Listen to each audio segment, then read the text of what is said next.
The air I breathe, not anything less. I'm on fire. They can't put it out. Can't put it out. One desire. They can't shut us down. Can't shut us down.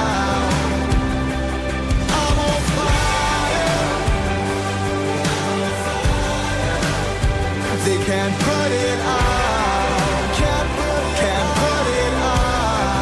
Can't put it out. One desire. They can't shut us down. Can't shut us down. Can't shut us down. I'm on fire. I'm on fire. I'm on fire. I'm on fire.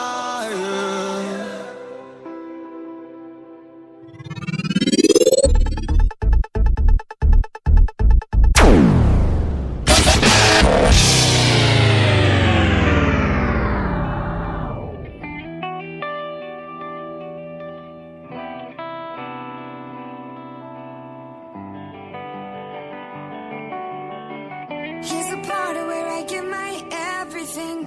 Here's the part where I reach my hands through the air, become yours and yours forevermore.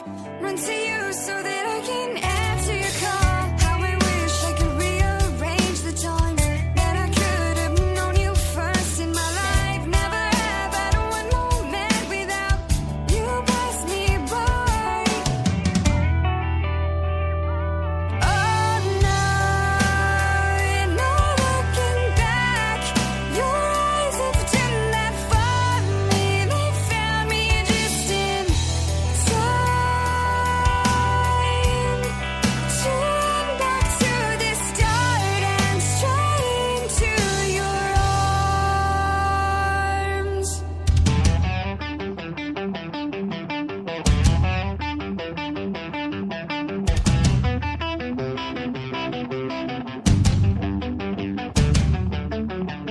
Every single day you never cease to amaze me. I am standing in awe. Take my life and make it marvelous. Carry me to where your glory is. Sometimes I do get confused. Love this great can be so hard to believe, but I swear that the stars they shine so bright only for you. Oh no, no looking back. Your eyes have done that for me. They found me just in time. Turn back to the start and straight into your arms. No turning back. Your love has done that for me. It's found me just In prayer, you talked even in a different conversation about the word of the Lord and hearing from the Lord. This is a big question. People ask me this all the time, and I'd love to hear your response. How do you know when you're hearing from the Lord as opposed to your own thoughts, your own imaginations, or something else? Well, for me, the directive came through worship. So as I was worshiping Him and waiting in His presence, as David says, I will wait for your word. This is what we're looking for. As we're waiting, that speaking will come. And so the speaking comes from that place of waiting upon the Lord, from that place of worship of the Lord. So it's a matter of origin. Origin is huge. You nailed it on the head. As a matter of fact, the false prophets were not rebuked because what they said was wrong as much as they were rebuked for the origin being off. I did not send you. I did not speak. They spoke when I did not speak. Origin is everything. As a matter of fact, a man who does not have the origin of something and then speaks as if he has the origin, it falls dead empty. Origin means you've heard it from the Lord. There's only one person that can preach the Sermon on the Mount, and it's Jesus. And He must breathe it into us. Just because you memorize it doesn't mean anything. You have to have it breathed into you from the Lord, which is the presence of the Spirit breathing the Scriptures into you. You never really know a thing until it's burned into you by the Spirit revelation. The Spirit has to breathe it into us. Otherwise, it's just head knowledge. It never drops down and becomes what you are. It's just what you know. You know? So when you are in that place of adoration and you hear something, Yeah. because it came from that place of adoration, Yes. that to you is an indication that this is from the Lord. And it feels different. It feels thick. It feels and rings right. It's like throwing a quarter on the ground and throwing a plastic quarter on the ground. One of them just clanks. It doesn't hit right, while the other one rings as soon as it hits the ground. A revelation from the Lord is alive, and it brings life. Once it hits me, you know exactly what I'm talking about. Once it hits you, it's almost as if you just took in life from another source. It really is bread. It satisfies the soul. But what stuff that has its origin in the mind or in the mind of man, it does not ring. It doesn't have that divine quality to it. It's not alive, and it doesn't produce life. Are you ever concerned that, and I'm asking this because people have asked me Yeah, this. sure. Are you concerned ever that you think you're hearing from God, but you're really hearing some other voice, maybe the voice of the enemy? Yeah, well, not really. One of my friends, Brian Guerin, likes to say, I thought this was great. He said that when you fear something, you come under subjection to it. So once you begin to fear that, deception, then you come under subjection to deception, because fear makes you a slave of the thing that you fear, as Peter says. We were slaves by fear. Yeah. And so if I begin to fear that, then what will happen was it'll put me in a disposition in which I can be deceived. So I'd rather just put my faith and my trust in Him. If I miss it, then I miss it, and I keep going and say, Lord, I'm learning You, and I want to continue to learn Let You. me ask you this way. Has this ever happened to you? I mean, have you ever thought you heard from the Lord, it turned out to be the devil, and it was complete deception? I thought I heard the Lord, and it wasn't the Lord. If it was the devil or not, I'm not sure. It could have been just me. I never anything that was directly contrary to the Word of God. That's a major checkpoint. If it's contrary to His Scriptures, the things written, then it's definitely not from the Lord. I don't care what sense or whatever happens with it. It doesn't matter. Even if an angel comes in the flesh, if he preaches a gospel other than what you've heard, let him be accursed. You know what I mean? That thing is, it's terrible. So, I'm not sure if it was the devil or what, but I have missed it, many times. What do you do if you have two things inside? Maybe there are two options. Yeah. You're not really sure which one Yeah. is from the Lord. Maybe it's a decision you have to make in life or something. Right. Is there anything you do to sort that out?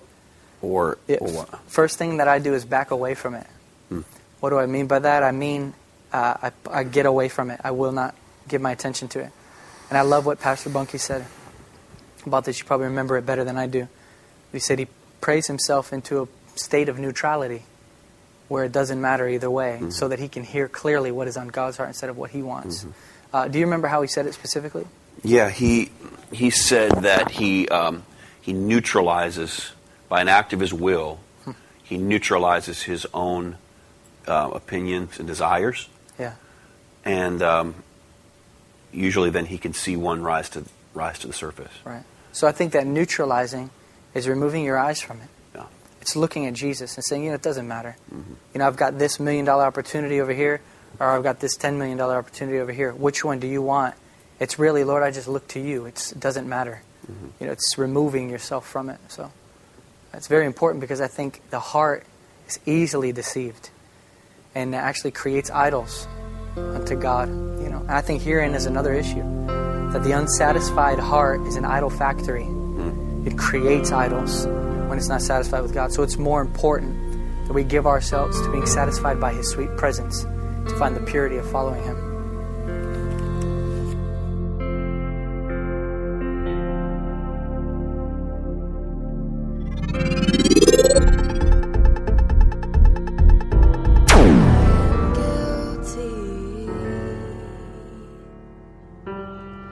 Ashamed of what I've done, what I've become. These hands are dirty. I dare not lift them up to the Holy One.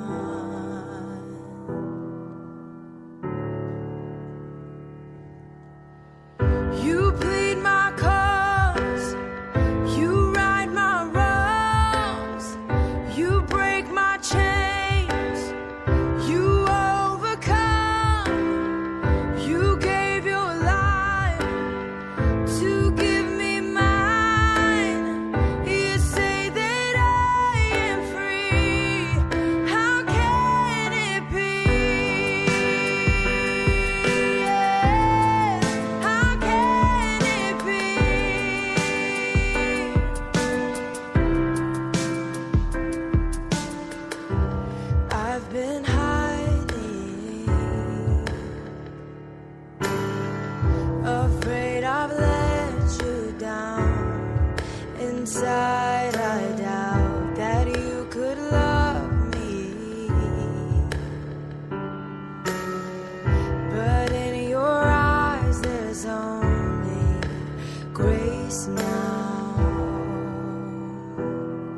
take the very thing you gave your life for, and you